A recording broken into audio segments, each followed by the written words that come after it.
Shalom, brothers and sisters listening abroad. I want to say Call Halayim La, Yahweh Ba'Hashem, Yahweh Shah Ba'Hashem, Kakudash. I want to give double honor to the elders and Apostle Great Millstone that told me the truth and rule well. Shalom. All right, so just reading the news because lately they've been like, yeah, they're gonna cut the money, the $600 a week that everybody been getting. So I'm about to read this little article. It reads, millions of Americans will lose their $600 weekly unemployment boost today. What's next? And this was dated the 31st July 2020, which was today. It reads, the $600 a week CARES Act supplement to unemployment benefits ended Friday. The Senate adjourned for the weekend without passing an extension or replacement. Labor experts expect Congress to replace the $600 with something. When and by how much is unclear. Around 30 million Americans are getting unemployment benefits. The average person will receive $321 a week from their state without any federal aid.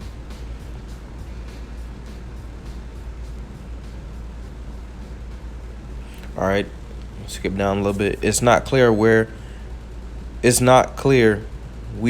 on a very clear trajectory out of this economic downturn, Salaki, said Beth Akers, a senior fellow at Manhattan Institute for Policy Research and a former staff economist of President George W. Bush's Council of Economic Advisors. So I'm very concerned when we take away the $600 for unemployed people.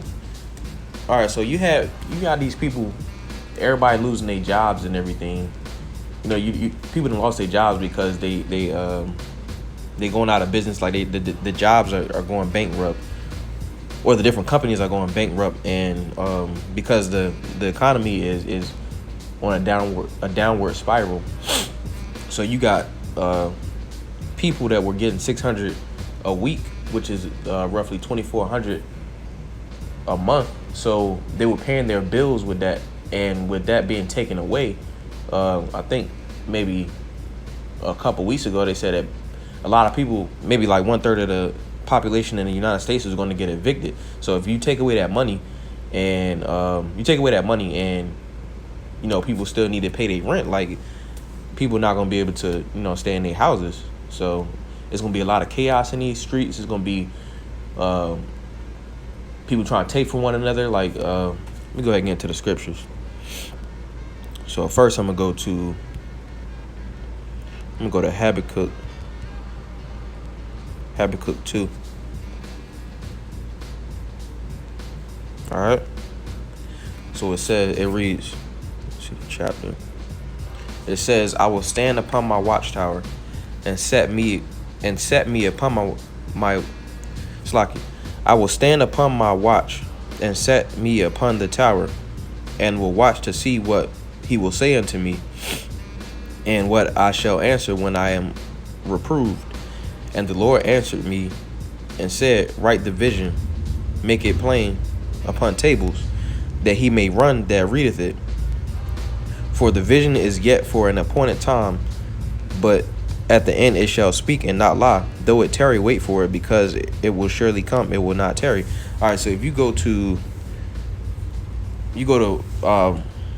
verse 1, it says, it's talking about being on watch, being on a watchtower. And what's on a watchtower is a guard. So he's constantly going to be a good servant of the Lord, is going to be constantly on guard while these prophecies are popping out. You go to verse 2. It says, write the vision and make it plain upon table. So the vision is the different prophecies inside the Bible. It says make it plain upon tables. So make it plain to whereas like whoever you're talking to or whoever you're relating the message to, so that they can understand it. All right. So that he may run that readeth it. So it's basically saying make it plain so that the person that you're telling it to can relay the message to someone else so they get the correct message. Then you go to verse 3. It says, for the vision is yet for an appointed time. So all these things have a certain time where they are.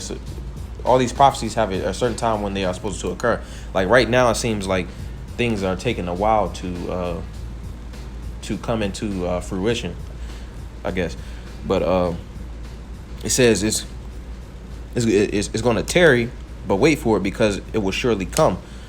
So essentially, that verse is saying like, um, you're. It seems as if it's not going to come, but eventually it's going to be right there at the front door. Like right now, these prophecies are popping off the page. All right. So I'm gonna go to second Esdras 9:1. He answered me. He answered me then and said, "Measure thou thy Slakia." He answered me then and said, "Measure thou the time diligently in itself, and when thou seest some part of the signs pass, which I have told thee before." All right. So right now, a true prophet is gonna be on his watchtower, watching. It says, "Thou seest part of the signs pass." All right. So the parts of the signs pass is parts of those prophecies that are listed in this truth. So no one knows the time or the hour, but we're supposed to be measuring the time diligently. All right, so it doesn't take us by surprise. Okay, so from there I'm gonna go to second Esdras 15 and verse 19.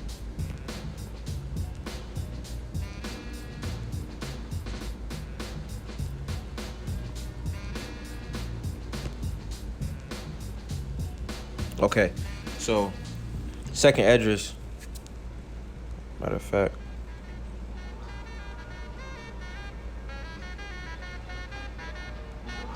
I'm gonna start at verse.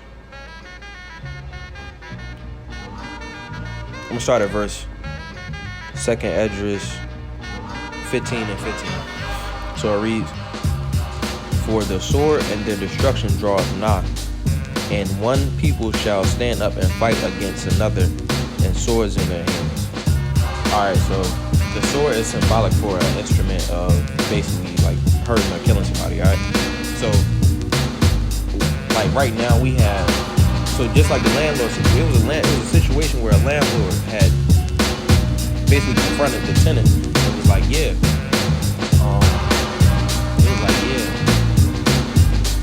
like you. Basically, the dude was late on his rent, or he wasn't paying his rent. So the dude cut the landlord's head off. So yeah, they're going to take matters into their own hands, and not only that, but like you gonna have clashes like landlord between tenant, government,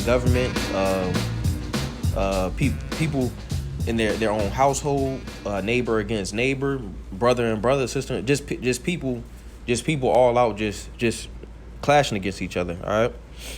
So then we go to verse 16. "For there shall be sedition among men, and invading one another. They shall not regard their kings nor their princes, and the course of their actions shall stand in their own power." So right now you see people going to the kings and the princes, which symbolizes the governments, people in power. So right now people are protesting and everything, but here pretty soon, like people are getting kicked out of their houses, and they're not offering that $600 a month. So like in the next couple of weeks, man, it's gonna be all out hell because people gonna try to take stuff into their own hands. They tired of going to the government, which is the wrong way. Our power is not in our own hands, and we don't go to Egypt for help. All right, our power is the Most High. Okay.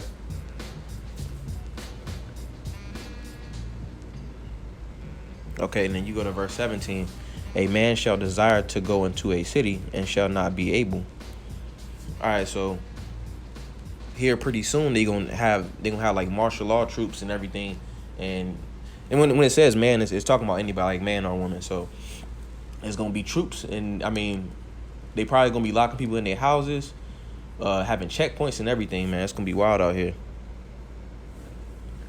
"For because of their pride the city shall be troubled, the houses shall be destroyed, and men shall be afraid." Yeah, men gonna be screaming out here like little bitches, man. They gonna be scared because there's gonna be so much shit going on. All right, so "A man shall have no pity upon his neighbor, but shall destroy their houses with the sword, and spoil their goods because of lack of bread and for great tribulation." So it's gonna be a lot of death out here, man. It's gonna be wild. Okay. And to elaborate on the lack of bread, like right now, well, no, I'm gonna say maybe a month or two ago, it was a flood in China that cut off a lot of the a lot of the crops that we was getting from China, and then it was a flood in Mississippi too. We got some crops coming from over there, and then you got farmers where um, they just throwing away crops, man. Because they can't get the crops to the stores, and then stores can only hold crops for, or they can only hold groceries for a certain amount of time. So a lot of this stuff is getting like thrown away and just wasted.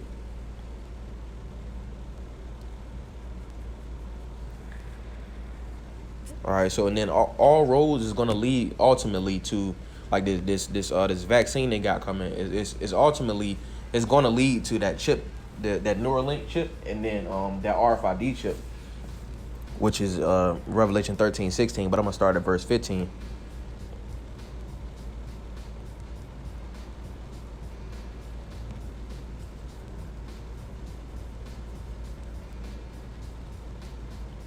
Okay, so it reads, and he had power to give life unto the image of the beast, that the image of the beast should both speak and cause as many as would not worship the image of the beast should be killed. So if you're not going along with their system, this new world order system, you can be killed if you don't get that. Well, ultimately, if you don't get that chip and do all this other little shit they got going on, they're gonna take you out. And if you're not part of the elect, you be taken out. All right.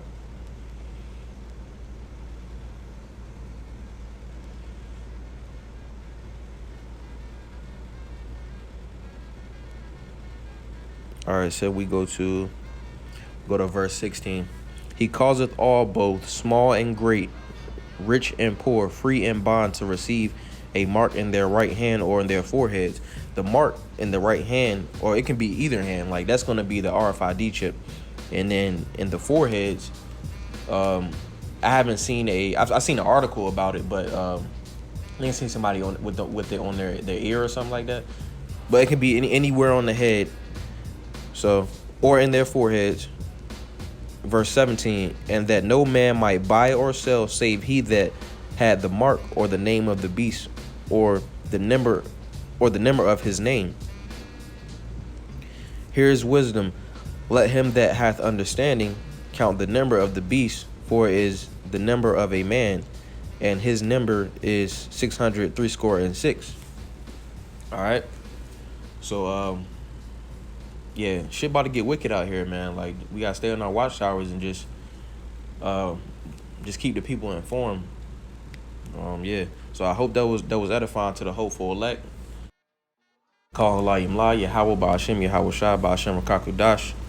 Shalom.